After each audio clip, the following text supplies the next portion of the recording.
வாசிங்க எடுத்து. புறஜாதிகளுடைய மார்க்கத்தை கற்றுக்கொள்ளாதிருங்கள். புறஜாதிகள்லாம் யார்? ரட்சிக்கப்படாதவர்களுடைய வழிமுறைகளை நீங்கள் கற்றுக்கொள்ளாதிருங்கள். வானத்தின் அடையாளங்களாலே புறஜாதிகள் கலங்குகிறார்களே என்று சொல்லி நீங்கள் அமாவாசை வந்தா, பௌர்ணமி வந்தா, இந்த சந்திர கிரகணம் வந்தா, சூரிய கிரகணம் வந்தா, நம்ம ஆளுங்க சிலது ஆடுதுங்க. சும்மா போயிட்டு மறைக்குது. இப்படி ஏதோ ஒரு ரேடியேஷன் லைட்டாக இருக்கும். இப்படி மறைச்சிட்டா ஒரு பயம், இப்படி வந்துட்டா நவுந்துட்டா ஒரு பயம், அமாவாசைனா ஒரு பயம். இன்னும் அதுக்கு அமாவாசைக்குன்னு ஒரு கூட்டம் வைக்கிறான் சில இடத்துல. ஏன்னா சத்தியம் அவங்களுக்கு தெரியல, பாவம். அது எல்லாமே வீட்டுக்குள்ளே பாவத்தை பண்ணிக்கின்னு பிசாசுக்கு பயந்துன்னு அந்த கூட்டத்துக்கு போயிட்டு பிசாசு ஏற்றின்னு வருது.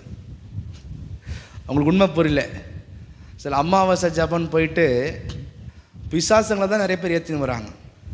கர்த்தருக்கு முன்பதாக பயந்து வாழ்கிறவனுக்கு அமாவாசையும் இல்லை, பௌர்ணமே இல்லை. அதாங்க சொல்லுது, புறஜாதிகள் வானத்தின் அடையாளங்களால் கலங்குறார்களே, மதிக்கட்டவங்களே நீங்கள் ஏன் கலங்குறீங்க? புறஜாதிகள் கலங்குறார்களே என்று சொல்லி நீங்கள் அவைகளாலே கலங்காதிருங்கள். கொஞ்சம் தேய்ப்பிறை வந்தால் அதில் தான் செய்ய மாட்டாங்க சில பேர். வளர்ப்பிறை தான் வந்து வளருமா அதில் செஞ்சால்.